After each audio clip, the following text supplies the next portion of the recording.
All right, let's talk about the retirement ready checklist. And when we think about retirement ready, I always like to think about where you have been. And I relate it to climbing a mountain. So if we're talking about the mountain of life and where you've been, you are currently hiking up this mountain. And I think that's a great analogy. I love analogies, and I think this one is fitting. You've been working for some of you since high school. So maybe that's close to 40, 50 years of your life, you've been preparing for this moment, this summit, if you will. And you're getting close you're moving into that, from that accumulation phase into that distribution phase of your life. Now, for some of you, that's going to be 30 or 40 years of life we have to think about. And the way we're seeing it is this is not our mom and dad's retirement. People are living longer, but not just living longer, they're healthier in those years of retirement. I know for my dad, he's in his 70s and he's doing things that my grandpa could only do in his 60s. And I don't know about you, but it does feel like the quality of life has gotten much better in those later years, and we need to plan for it. So I do want to make sure that we're looking at this from the right point of view. There's really three kinds of people at this point. The people who are ready to retire maybe yesterday, and this is going to be a presentation that just reaffirms what you already know. There's also going to be the kind of people who are getting close to that financial free, that summit, and you might just need some planning. We might just need to go into it and do some thought like calculations and make sure that we're in a good spot. And also some of those who are just not sure. You're hesitant, maybe you're a little bit afraid of the idea of retirement. Maybe you're catching this after we've uploaded it on YouTube years later. And for those people, I want to congratulate you for being here, but also you're going to learn something, and we're going to look at this retirement picture as a way that you can also be empowered to plan your retirement and make it the most ideal possible. So let's get into it. Now, most of us have a 401k plan. And I know when I was just starting my career, I got this 401k plan. And in that profile, in that dashboard, there was this projected retirement income number. Now, this number that we're looking at, let's say it is $5,000 a month of projected income. What does that mean in the grand scheme of life? How do I know that $5,000 is going to be enough? Another thing is, how do I know that this number is going to keep up with my raising cost of goods and services throughout the years? I would say we don't know. And in fact, starting with how much money you can live, that you can take out of your retirement accounts, might not be the whole picture. The biggest reason why I think that is true is because of inflation. Everything gets more expensive over the years. The rising cost of goods and services is something that we have to consider. So for an example, let's say that $5,000 that your 401k plan might be projecting, that's $60,000 annually. Let's say that is good enough. But if inflation goes up by 3% a year for 20 years, that $5,000 is not going to cut it 20 years from now. It's almost double. Everything goes up and to the right. So the way I think about it is think about what was happening maybe in 2006. How much was it? How much did it cost to run your life back then? How much was housing? What did the medical expenses look like? How about vehicles? All those factors go into our budget. And that's why I would say if we're starting with only how much money can you take out of this 401k plan or whatever this dashboards are giving you, it's not enough. Where I would start is saying first, we need to look at your spending. Number one, we got to know what we're saving for or how much lifestyle we need in retirement. Number two, I would say we need to look at your income.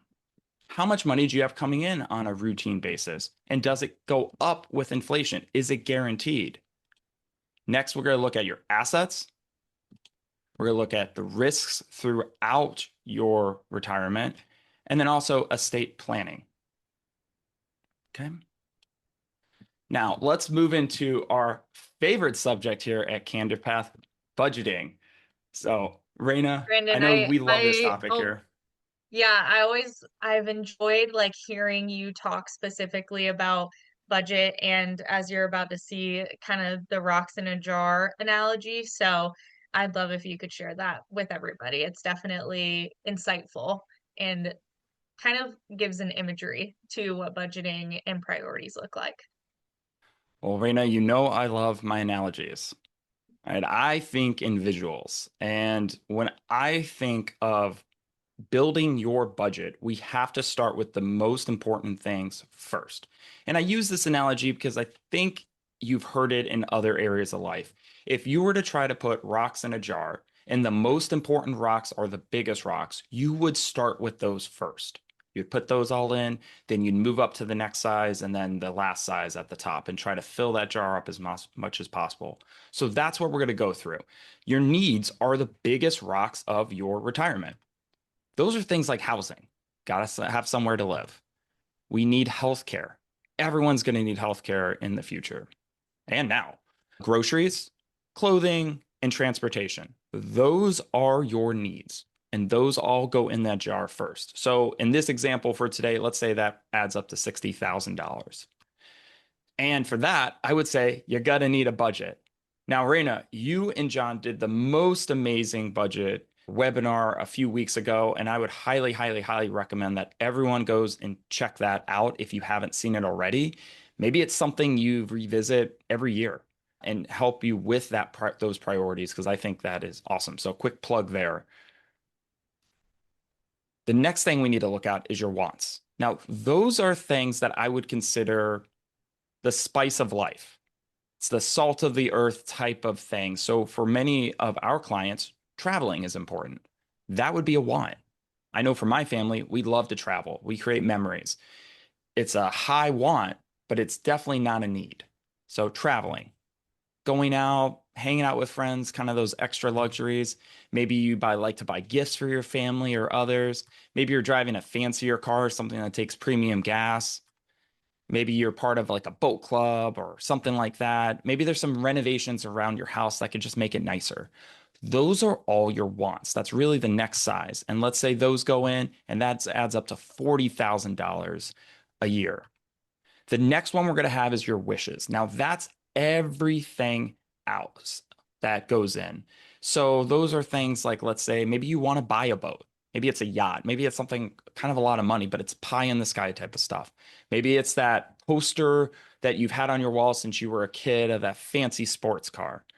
Maybe it's some type of beach house that you can vacation to. Maybe it's upgrading that ring that you've said, "Hey, I'm finally going to upgrade my engagement ring." Maybe it's a mountain house or whatever. It could be so many things, but those go in next. And Reina, I'm curious, are you more of a beach kind of person or are you more of a mountain person? I've always been near the beaches, so I think my want is always to be in the mountains somewhere. I think, can we just have the best of both worlds? Let's have like a beach house that then like in an hour you can get to the mountains. Yeah, there we Yeah, go. I'm more of a mountain fan myself. So let's say those all add up to another $30,000. And let's just stack that up. So when we're building your ideal retirement needs, we're going to start with your needs plus medical. We're going to go with then your wants and then the wishes on top of that. So $60,000 for your needs and medical, $40,000 for your wants, and $30,000 for your wishes. Add it up for this example today. Let's say it's $130,000. We're good, right? Nothing else we need to look at. Not quite, because we still got to consider inflation and taxes. And maybe if you have some medical bills. What about market volatility? So let's get into those. All right. Another analogy, retirement and stools. What do they have in common? Well, if you were going to be supported by something, let's say you were going to sit for like 8 to 10 hours on something, do you want to sit on a one-legged stool? Or would you like to have more legs and more cushioning? Well, that's the same thing when we think about your retirement plan. So let's talk about some of those legs in the stool. So the first one that every single person who has worked here in America gets is, as long as you qualify, is Social Security. And that's going to be most of you. Now, Social Security is, again, not the same as our parents' Social Security. We can't rely on it as much. It cannot be the only leg of our stool. Now, I know I'm speaking to the choir. You people on this call have done a great job saving and investing. But Social Security, just some stats on that. Back in the 1960s, retirees relied on somewhere between 65 to 70% of their income to come from Social Security. If we fast forward to today, it's really closer to 50%, and that number keeps going down. So for me, I know I'm a little bit younger than most of you on this call, but we can't rely on Social Security that much. But it will be there for your retirement, and we'll take that and we'll consider that as a factor. Also, some of you guys have pensions. That's great. Now, they are a little bit more rare, but if you work a government job, there's a very good chance you have a pension. I know a lot of firefighters, teachers, government employees, military, you get a pension. And we're going to count it as one of the legs of your stool. Next thing is if you have any kind of royalties or rent or any of those other things that you are collecting, those are going to be your other investments. And we include those in your income. And the last one I'll say, just as a bonus, I would say working part-time. So if you are currently working part-time, that's something we could look into as well as a leg of your stool, but not forever. That should just be a window of life. All right. Now, a lot of people do ask me when is the ideal time to take Social Security? And I would say for that, a lot of it depends. And that's a question, and that it depends answer is what us financial advisors say all the time. It depends. I just ran a scenario for a client where taking Social Security at 62 made more sense than waiting 3 years. And I ran another one where taking it at 65 made more sense than waiting until full retirement age. It depends on if you're still working. Are we growing Social Security? Are there things we have to consider? Were you married? Were are we going to do spousal? There's so many things that go into it. But I would say know your numbers first and let's build a financial plan so we know when the ideal time to take Social Security is. All right. So in this scenario, we're going to factor in your Social Security. Let's say that makes up for 25% of your budget. So we have to figure out the other 75%. Now, in this scenario, we're going to go with $100,000 for that number. So $130,000 total yearly needs. $100,000 needs to come from somewhere. So where's that going to come from? That's why we've saved and invested. So those are going to be things like that go inside of your portfolio, if you will, your 401k plan, your Roth IRA, your brokerage accounts. All of those go into the money that we need to, in addition to what we have coming in from income. Now, there's three types of investment accounts that I really want to focus on. Those are things that are called taxable, tax later, and never taxed again. All right. So your taxable accounts, that's like your checking, your savings, your investment accounts. Believe it or not, if you have a high yield savings account, you get a 1099 at the end of the year. That is considered taxable. $10,000 in this scenario grows. So once it goes in, it's been taxed. Now that's a smiley or a sad face because you get taxed at your marginal tax bracket every year. As it grows, you're going to get dividends that you get taxed on, but hopefully we're creating what are called long-term gains in that account. So you're not going to pay taxes on it while it's invested. And if you do pay taxes in the future, like I said, hopefully it's all long-term, which is a much better tax bracket than your marginal tax rate. So we like that. And what are the advantages of those taxable accounts are going to be things like usage. Every dollar you put in to these accounts, you can essentially use right away. You just might pay taxes on it. There's no limits. If you inherit money, or let's say you win the lottery, which everyone always says, that can go directly into a taxable account and it can grow. And there's a lot of options with inside of investment accounts, and it's good to have. Now, most people are familiar with tax later money. That's like your 401k or like your self-employed SEPs or Simples or any of those things. That's money that goes in and it's considered tax free. So you get a tax break right now, and that could be great, especially if you have a high income and we're trying to bring that taxable liability down. And then as it grows, tax free. Love it.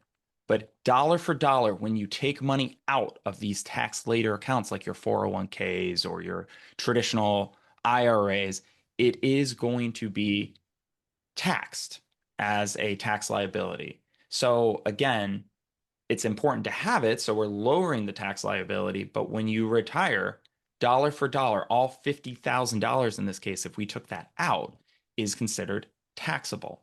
Now, the last ones are Roths and HSAs. That's kind of a special category on its own. But let's say you have a Roth, either Roth IRA or Roth 401k. Now, that money goes in, and just like a brokerage account, it is taxed. You pay your taxes at the end of the year, you make good with the IRS, but the money in there grows tax free. And when you need it, it's 100% tax free as well. So, pulling money out of your Roths in retirement is a great tool to have. And there's really not one advantage of having all of your money in one bucket. What we want to see is that we have multiple types of accounts for whatever life is going to throw your way. So, Brandon, All we do right. have a quick question about Roth specifically. What if we make too much money? That's a great question. I get that a lot. So if you make too much money to directly contribute into a Roth, and that number goes up every single year, and it's determined based on if you're married or if you're single. If you make too much money, we can sometimes do what's called a backdoor Roth contribution. I would say that's something that if you think that might be you, let's capture that in a question. Let's have a meeting about it to see what we can do about that. Okay. And I was going to ask, how do you feel about Roth conversions? I have a feeling maybe you might talk a little bit more about them coming up, but you have one way of thinking about Roth conversions. I I like Roth conversions. Yeah, I do. I think it could work. It does depend on your situation. I do have a slide coming up, so remind me of that actually, and we'll talk about that. Why it's important to have these buckets especially important because of the taxability, right? We need to have multiple buckets of income to take money from because then we have some ability to affect your taxes. So let's say we have two scenarios. One where we have social security coming in, and that's $30,000. We're trying to pull out $100,000 out of your IRAs. Well, in scenario one, we only have a 401k. That's all tax deferred money. So we have to take $100,000 out every year, no matter what, and it's all considered taxable. Well, that basically sets in stone your tax bracket. We can't do a lot if all we have is one additional leg of your stool, if you will, to take money out of. What we would love to do if we have time is have multiple options. So we'll go ahead and calculate, hey, we need $100,000 to come out, but it can come out of your IRA, which again is tax deferred. It can come out of your Roth, which is never taxed again, and or it could come out of your brokerage account, which is considered long-term capital gains, and there's some basis in there that we can do, that we can work with. And why we do these things is simply for tax savings. Now, there's a saying, it's not just how much money you make, but it's how much you get to keep. So in this scenario, let's say we're able to save conservatively $5,000 a year. I think we might be able to save more, but conservatively, $5,000 is what we're working with. Let's say we have an annual rate of return on your portfolios of 8% a year.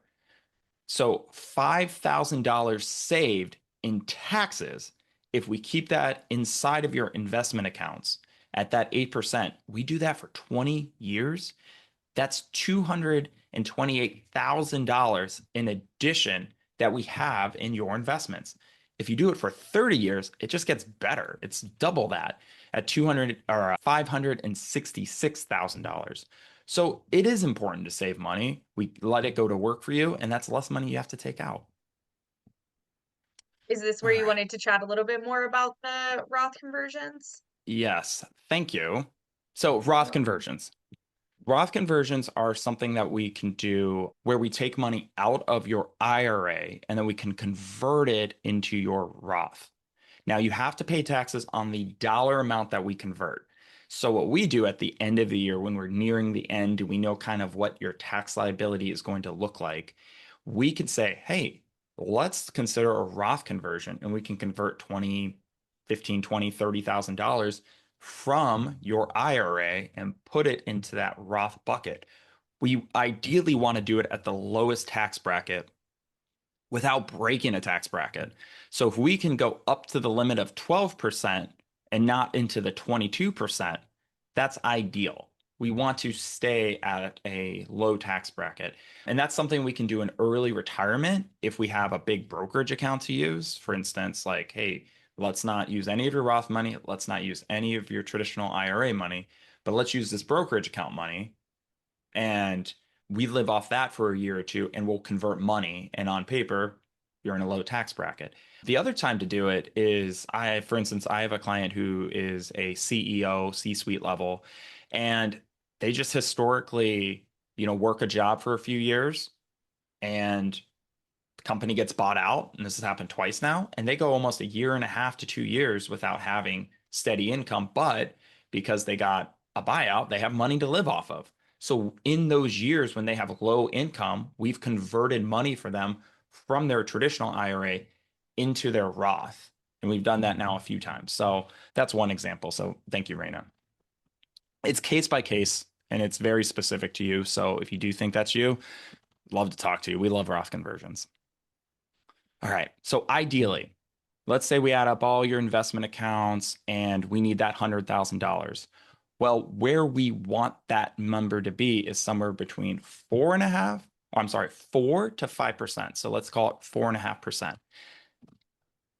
To support $100,000 at a 4 to 5% spend down rate, you need about $2 million to $2.4 million inside your investment accounts. So year over year, we're taking out 4.5%, but we leave the rest of your money in your investments to grow.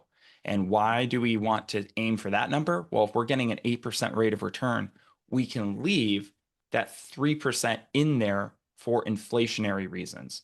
So just because the cost of goods and services goes up over time, well, so does that $100,000 that we need because we left 3% as growth so that your 4.5 to 5% a year grows as well.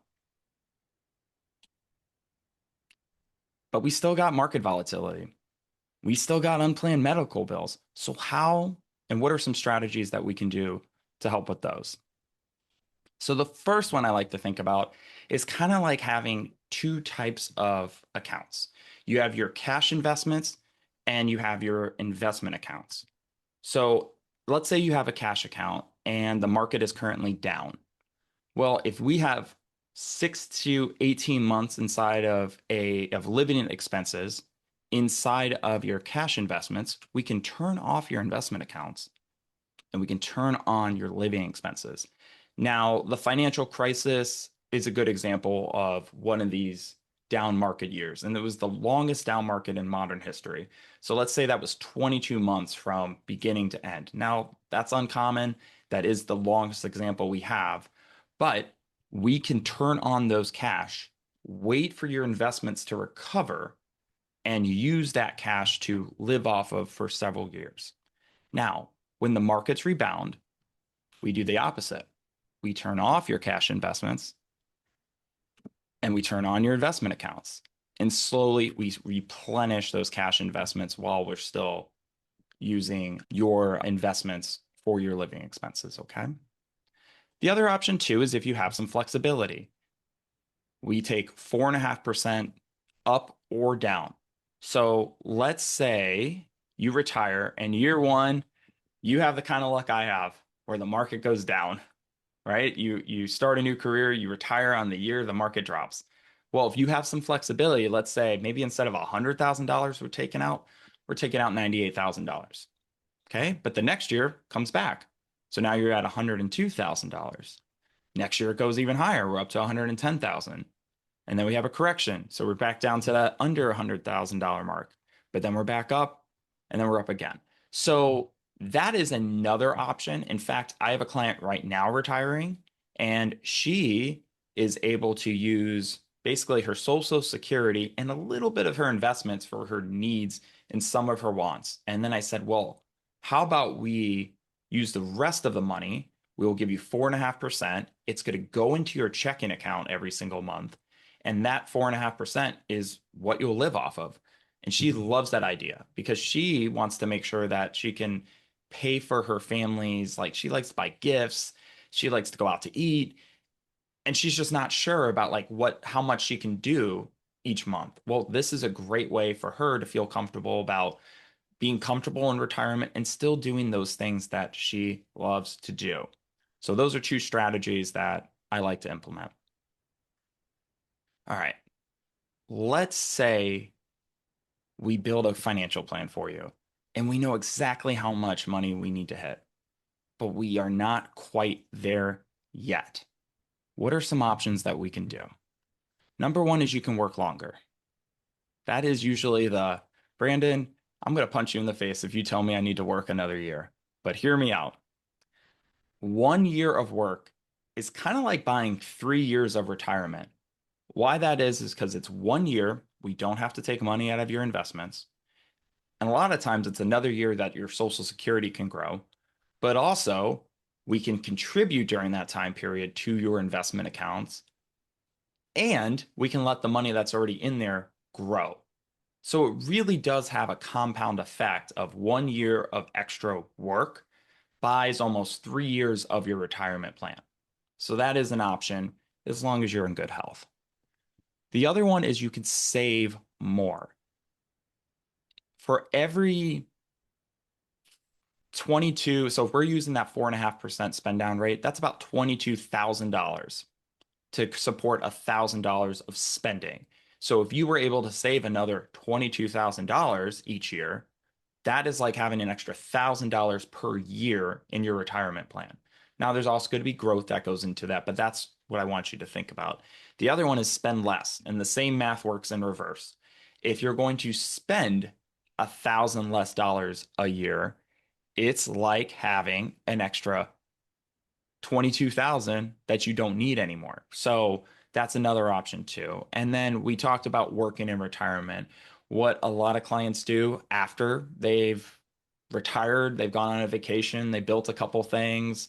6 months later, I get a phone call saying, hey, I went back to work. I was bored. Or maybe we know this is part of your financial plan and say, hey, I don't quite have enough to retire right now comfortably, but I can't do the corporate job anymore. It is too much on me and I want to travel a little bit. We've built financial plans where people make an extra 20 or $30,000 a year, and that they do that for 3 or 4 years and they're set. So that is an option if you're able to work part-time. And those are some changes that we can make. All right. Long-term care. Let's talk about some facts about long-term care. So 70% of Americans 65 and older are going to need some type of long-term care needs. The averages of how long you need that does vary based on if you're a man or a woman. So women, they live a lot longer in those long-term care situations. So 3.7 years is the current average time a woman will need long-term care, and a man, it's about just over 2 years. Most people elect for home health care, and that makes sense. You're at your house, it's more comfortable. Let's look at home health care. That is running on average for the state of Florida about $75,000 a year for home health care needs. Some people prefer to live in an assisted living facility. Maybe your house isn't equipped, or maybe your situation is different. That's about $64,000. And the last one is skilled nursing. Now, that's usually not one that most people want to do, but you might have to. That might be something where you have home health care for a time, and then we go to a skilled nursing facility, just depending on what you need. And that is the most expensive. Ideally, We would self-fund these events. Your needs, your wants, your wishes are all around long-term care needs. Okay. And if we have the budget for it, we factor that in. That is a great thing to factor for those long-term care needs. If not, there's also life insurance with long-term care or chronic illness riders built in that we can use to fund these things. Okay. And I would say the last thing that we should look at is your estate plan. I've seen a lot of good families, a lot of great families even argue about what was going to happen with mom and dad's estate. So I would say it is essential to have some type of estate plan so that so your family knows what are mom and dad's wishes when you're not here. Now, we partner with multiple types of estate planning needs depending on the client. Some we do with you, and some we just refer out. Everyone's situation is different. But if you don't have a will, powers of attorney, things like that, we'd love to help you with that. That is a great peace of mind and something that we can look into. So Raina, before I go on, were there any other questions we had?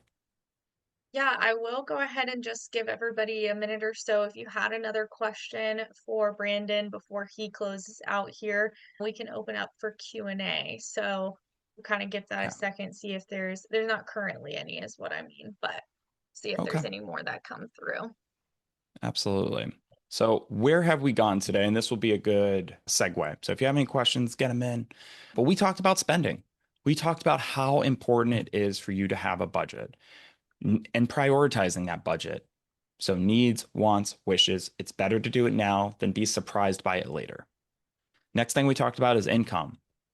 We need to know how much it's going to be. Social Security, pensions, and do you have any rentals, working in retirement? Maybe you have the greatest hit and you get some kind of royalty a year, but that's your income.